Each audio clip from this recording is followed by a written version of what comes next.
Cool. Welcome to the new, improved, confusing time of day. Going to break my circadian body clock for years to come. Afternoon slot. Eric, do you want to take us away? Sure. Good afternoon, everyone. So last week on the backend team, we released Synapse 1.91.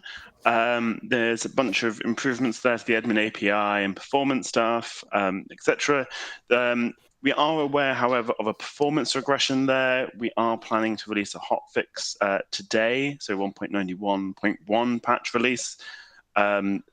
We're just waiting for all of the CI to churn before we announce that. But I think it's almost ready.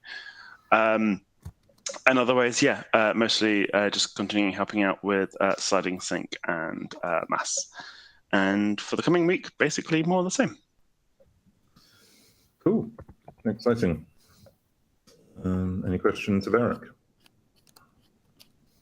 Okay. Dendrite, sliding sync, account portability land. We have no updates because I think everybody apart from Till is out, and it's probably late in the day for Till.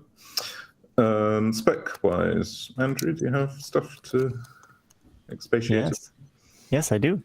In SpecLand this week, we had a couple new MSCs come in, and one that's currently undergoing final comment period. The first one is born out of the IETF work, which is still ongoing. And the second one is from an independent contributor.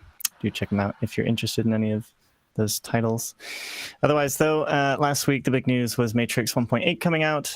We did a blog post. Travis wrote up on that. One of the interesting sections of that was also what we're going to be looking forward to, hopefully, in Matrix 1.9. Looking to release that again on our quarterly release scheduled in November. So do also look at the blog post there if you're interested in what is upcoming. And that's about it in SpecLand. Cool. Lots of fun going on also with Mimi on trying to get convergence as a whole with Matrix. VoIP, Florian, are you out there? Oh, yes, I'm here. VoIP, we had a very interesting and fruitful last week. So basically, together with the design team, we finally agreed on the designs going forward using the new design language. And now the complete UX work is in progress, which will also catch up with all the bugs and glitching issues we currently have in our element called UX. And we already started also contributing to the Compound project. On the element call side itself, we are close to switching to the new Matrix RTC session layer, which has the ability to auto-adapt to changing room state. And it's pretty cool that we then can hop from one LiveKit session to the other one and to the next one with really minimal glitches. And that's pretty nice. Besides that, we are working on the end-to-end encryption for embedded mode, which we successfully tested today. Let's see when these both very important PRs will land, they will really get a very proper review, because that is one of the foundations of element call going forward. Meanwhile, in Firefox 417, we have the end-to-end encryption support, which we needed for the LiveKit end-to-end encryption. And we found also a way to work around about the red RFC, which is not supported by Firefox, but now it just works then. We disable it for once we see Firefox in a session. On the element call embedding stuff, the widget API is... So the initial PR is a long time merged. It's basically defining the API. Now the bits and pieces which now have the implementation in it are on its way. Meanwhile, it was tested using Tauri as a wrapper routed, and yeah, it worked out. It's really promising. Jonas from the Rust team is finishing together with Daniel the remaining FFI bindings, and then Element X should be really in a very good state to add element core support. That's it. Very exciting. I'm simultaneously horrified at sprouting a Tauri desktop app in terms of having yet another flavor of element call flying around the place and all of the Tauri related WebRTC dramas, etc. Whilst also happy if it means that we've got a test joke that means that the integration of Element X is going to work. I'm assuming the Tauri is just a toy rather than anything which is going to... It's not planned to support Tauri SPA. That's just a test jig to ensure that the widget API is doing what it's expected to do. Excellent. And on the red thing, how are we detecting Firefox in order to stop doing red if a Firefox comes on the call? The first step is to disable it entirely and then being smarter going forward. That's that simple here. Yeah. Cool. Bit of a shame that we're back in the bad old Jitsi days in some ways. The second that a Firefox is involved in a call, everything goes a bit crap. But red is a bit of a kind of icing on top of the cake feature. That's true, but at least we have enabled the Opus forward error correction, which helps a bit. It's not as bad as, it's not as good as red, but it's better than nothing. Yep, indeed. Cool. Any questions on VoIP? Other than mine. Okay, Johnny, tell us about the Rich Text Editor. Hello. Yes, so we're mainly working on integrating the existing rich text editor into Element X. There were a few changes to the library last week, so we've allowed the host app to customize the log level for iOS, and similarly on Android, we're now exposing error logging capability in the Compose library. But yeah, next week we'll pretty much be continuing on integration into Element X. Very cool. Thanks. And then what about React SDK and its Element Web wrapper? Yeah, we've been continuing to work on stack notifications by building out a test suite that covers all the possible ways you can receive messages and then have read them or not have read them. Although I would characterize that work this week as mostly fighting continuous integration failures. And also, to some extent, helping out with similar work in the Element Web R land. We've also been continuing to work on refresh the UI in Element Web one bit at a time.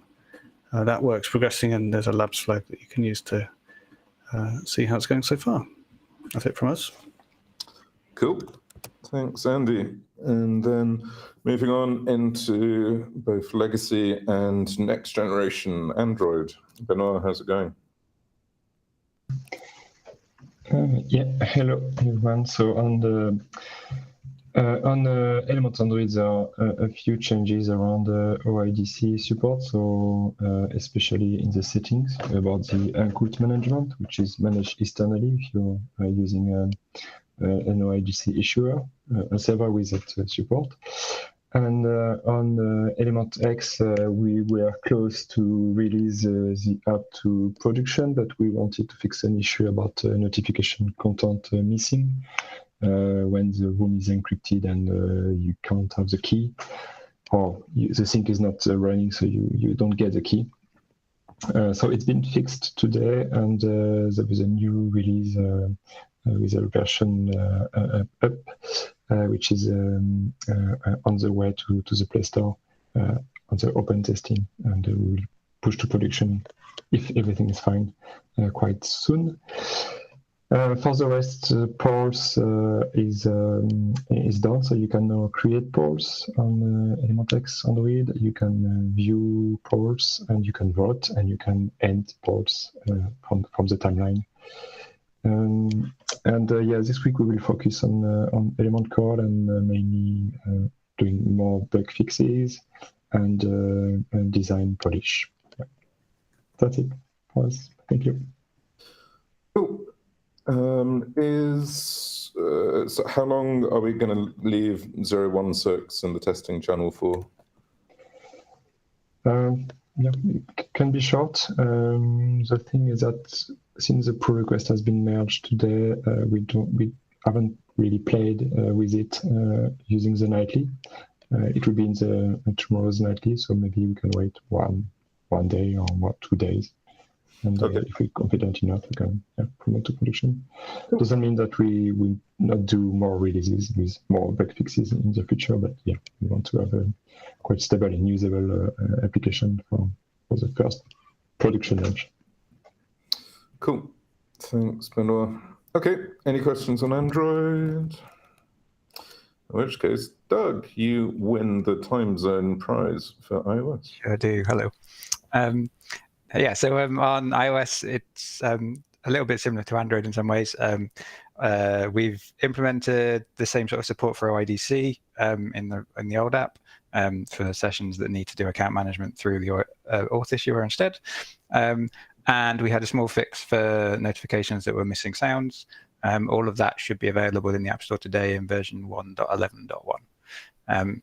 Then on Element X, there's been design polish, so we've got new colors for usernames and avatars, and we're working on the Bloom component for the navigation bar. As part of that, we've got unit tests now running on Compound iOS on CI on each PR, which is really nice. So they're still quite basic, but it's nice to have something there which we can start to expand.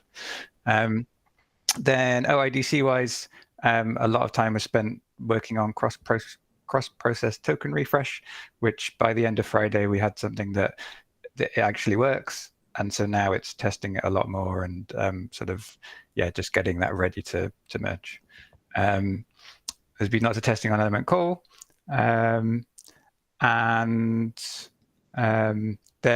integration tests, we've been adding more flow to the integration tests, so we're covering more screens and make sure that we can detect any problems.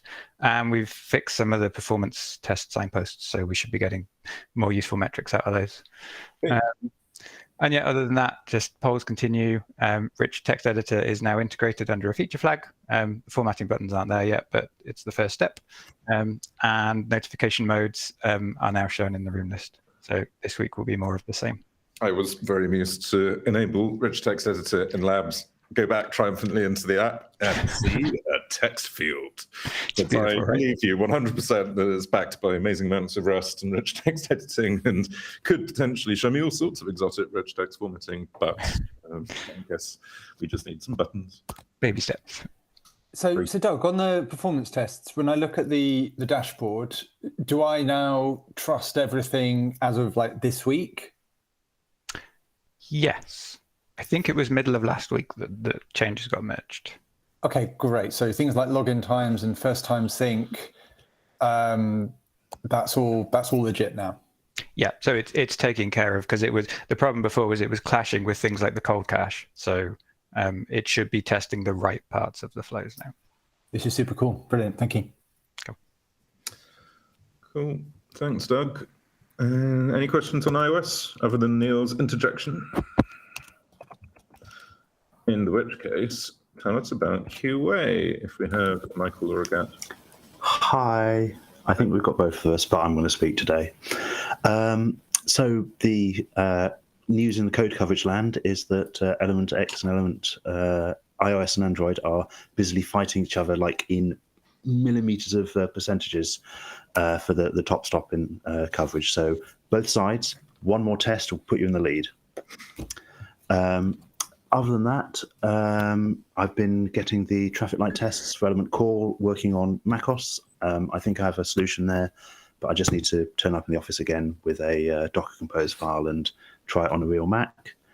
And then next week, Element X release planning is a big thing we're doing.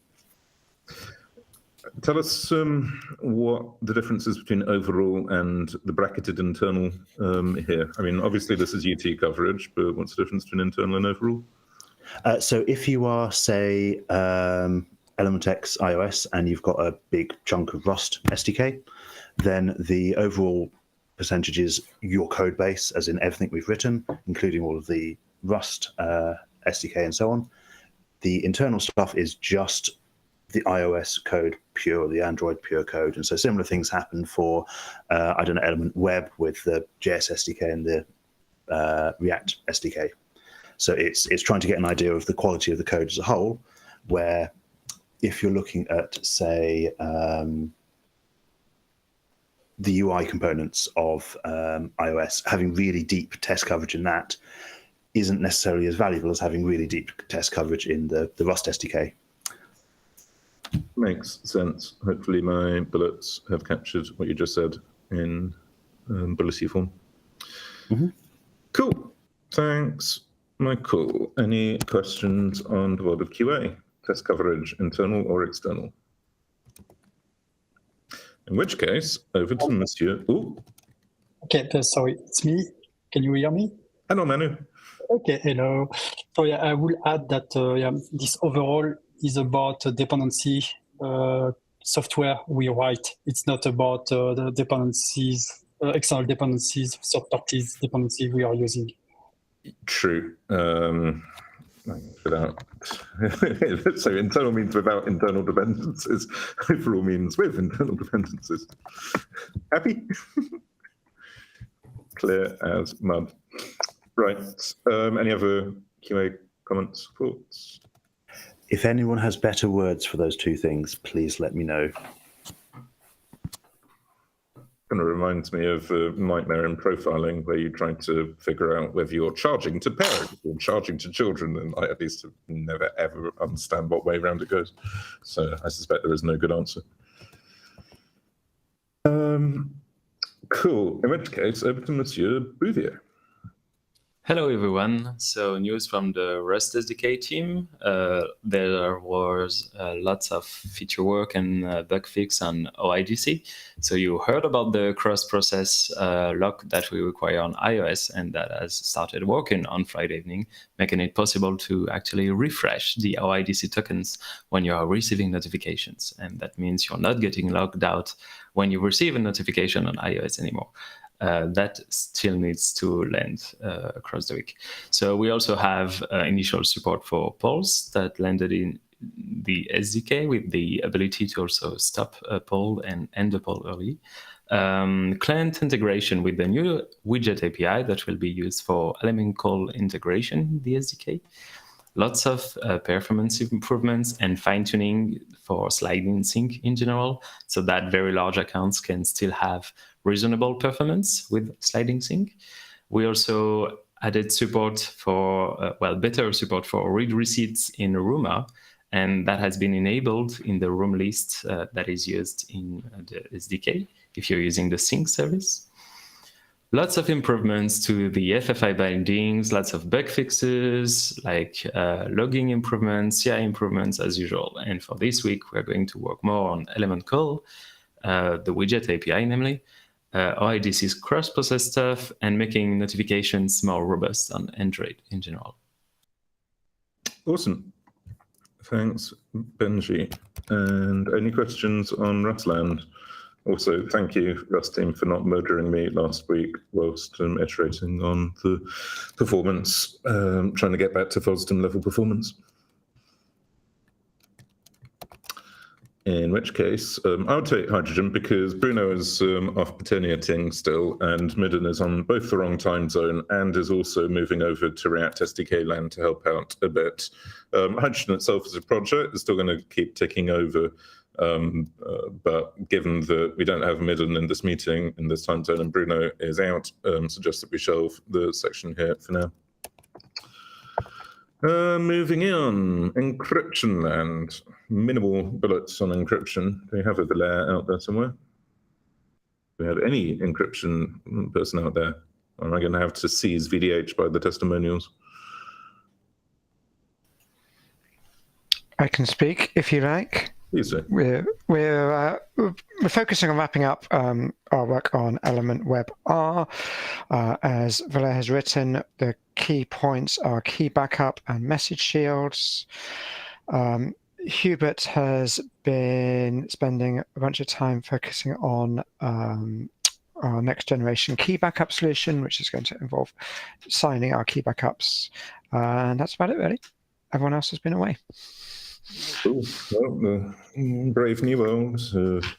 Rust Crypto on Matrix.js SDK and Element Web creeps ever closer. Very soon. Bridgeland, half shot. You out there? Yeah, I'm here. Hello. Surprised that we're talking about Libera again. We're talking about it quite a lot and how we might engage Libera and bring the bridge back. Still talking about it. I think we've sort of come to a consensus, and so we'll be talking more about it in the future. Bugs are still being fixed. We're still looking how to revive it. But no firm news other than the post on Friday. Neil, we should think about this, given that some things evolved on Friday afternoon whilst you were out, and also thinking with other folks involved. But on the plus side, I think we might have a unblocker to the Great Libera deadlock. But it's also more of a creative one in terms of trying to shift responsibility and cost and manpower for running the thing from us lovely people at Element to the Matrix Foundation. More news as we have it. Big section on identity and authentication from Quentin. Sorry. Quentin is fine. I'm used to it at this point. So yeah, the big news is that we finally got the first version for the authentication service. So version 0.1.0, which means that we feel like the authentication service is polished enough to actually being used in some cases in production, especially if you have an upstream IDP and optional IDC IDP in place. It doesn't include yet the tools to migrate an existing Synapse installation. That's gonna probably be there in the next few weeks, but yeah, it's still very usable now. So the last few weeks, we've been focusing on tweaking a bit the UI and polishing a lot of things, fixing stuff that I've been procrastinating about fixing for months now. But yeah, now that we're actually putting that in front of real people, we polished a lot of things. Part of this was making sure that in legacy clients, you're able to log out specific sessions. So that's the thing that Element iOS and Android they mentioned. There was also a part of like server-side support for this, so we did that, and we also made a bunch of places that were still very Element green. They're not now more following the Compound UI kit, which is a lot more neutral and less Element-y, I guess. For next week, I'm gonna focus on implementing a way to actually interact with the API in an automated manner for more admin tasks like automatically provisioning users, access tokens, etc. And that's also a requirement to actually start running complement and side test on these on as mass-enabled Synapse, I guess. And yeah, that's about it. Cool. So it's great to see the cosmetics and the mass screen evolving. As DMR, by which we mean David Robertson, as opposed to Dennis Ritchie, points out you got an apostrophe in the wrong place. But other than that, I thought we also had a fancier visual for the screen entirely, like a much fancier one. Is there a reason not to jump forwards to that, or are we doing an incremental CSS? Yeah, the reason this hasn't been done is that it's so we've had a lot of help from the web app team on the My Account front end UI, and which is a React-based app, but they didn't work at all on the server-side generated templates, and this is part of the server-side generated templates. So, like as part of a very quick fix, we just compoundified a few components, but it's actually a lot more work to reuse compound stuff in there. Yeah, we also needed, there's a bunch of tooling upgrades, I guess, needed for to be comfortable to work on this part of the front end. So yeah, that's the technical reason. It was a lot harder to work on that screen compared to the rest of the app. So we just put it in a good enough state for now. Okay. Any idea when we are going to do the other CSS, even if it's a horrible hard coding of Compound CSS in there rather than properly depending on Compound? That's a good question. Depends on priority, I guess, but probably not in this exact release, but within the month, maybe. I hope so. I mean, every single user logging in is going to hit this, right? Well, actually, they're not. Only the SSOE ones, right? Like, people just using plain old username password things are going to use the legacy login flow that already exists in something like Admin rather than full-blown mass. So it's just exactly. SSO people. It's really for people that have migrated to a mass-enabled deployment, which is actually not a lot of customers. Okay, fine. At the least, can we get rid of the io.element:/callback, which is definitely a jagged edge? That's actually being worked on by client people on the Element X. Yeah. As long as it is on the roadmap. Great. Thanks. Sorry for growing. Thanks, Contin. Any other questions on the world of OIDC and MAS 0.10? In which case... Sorry, just a quick question. Is it scheduled to have translations on those pages? Because the users will see a translated native app and it end up in an English OIDC page or login page. It can be a bit weird. So is it a local easy project? Or? Yeah, so that's also scheduled to be worked on this month. Okay. So probably, by the end of this month, we should have translations. The tricky part is that for the React part, the React app, it's fairly easy. We'll have like good libraries to do this. But for the server-side part, it's like in Rust templates, and I haven't yet found a good combination of libraries to handle translations well. So it's another big can of worm to open. You could always do a really manual poor man's job. There are so few strings here. You don't necessarily need to have a full-blown translation framework for it. If you can, I don't know, just have a JSON dict or something that's got the mappings in them. Although I can't believe we're finally at the point where we're going to be presumably reading exact language headers on the server in order to cough up the right language. It's only been 9 years of bike shedding over that, but I see we have no choice now. Cool. Any other questions on MAS or MAS? In which case, last but by no means, I am honored to re-invite and reintroduce Thibaut Martin back to the Matrixing. Hello, Tib. Hello, good morning, good afternoon. Can you hear me correctly or do I sound like a robot? No, that's fine. All right. Last week was very short for me because I was busy doing some gremlin taming and those were the last days of my holidays. So as a result, I'm physically broken and mentally rested and I count on work to reverse the situation. I still managed to sneak in a fix for the RSS feed on matrix.org, which was not exactly broken, but the rest of the RSS environment was broken. I promise it was not me. The RSS feed was 13 megabytes or something, and as a result, a lot of readers were not happy about the situation. So now we just returned the last 15 entries, and all the readers are happy, and RSS is live again. Coming up this week, I plan to do a lot of catch-up with emails issued on the matrix.org website repo, and basically everybody trying to jump at my throat since I changed my nick. But I will very likely do a Matrix Live on deleting state with Andy this week and doing some prep work for the next Matrix tutorial, which is probably going to be next week and which is going to require a bit more work from me.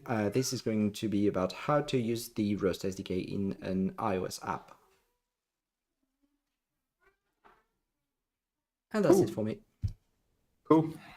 Thanks, Thibaut. Any questions of Tib? Okay, any last things from anybody? Going once, going twice. Well, we even ended somewhat on time. Thanks, everybody. Good luck. See you soon.